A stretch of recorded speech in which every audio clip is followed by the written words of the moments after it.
Hello everyone, this is Laura. Today I'm going to talk about one story. OpenAI just paid hundreds of millions for YouTube channel with 58,000 subscribers. When I firstly saw this, I literally thought it was an April Fool's joke and apparently sold half of OpenAI's own employees.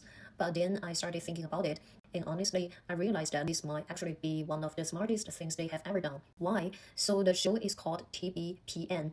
Two former startups founders live every single day 3 hours just talking about tech and AI and money, and on paper it looks like nothing. With only 58,000 followers was not that impressive. But then you look at who actually come to the show. Zuckerberg sat down with them, Microsoft the CEO came on, and Sam Altman also keeps coming back. So they usually don't do that with CNN or any other traditional media. They specifically come here because the people are watching their people, founders, investors, and people who write checks and will make the calls. So I think it's not only about 58,000 random viewers, they are the people who will actually move the industry.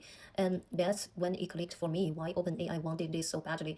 Because I find OpenAI has a real image problem right now. Like people genuinely don't trust them. Their head of communications quit earlier this year, and the normal playbook of press release and product launches just doesn't work for a company that's trying to tell the world it's building something that will change everything. But if a show you already watch, you already trust, already feel is on your side, if that show starts framing AI in a certain way, start making OpenAI a good guy, you will absorb the information totally differently than you saw an ad. They didn't buy followers. I think they are buying the feeling of trust. So what does this actually mean for the rest of us? I think it means the line between content you trust and content that's being bought is getting thinner and thinner and harder to see. It means when you are watching a tech show, reading a newsletter, listening to a podcast, the question worth asking is not just what are they saying, but who owns the platform they are saying it on. Because we are entering a world where the most important thing to control isn't a product, it's not a technology, it's not even government.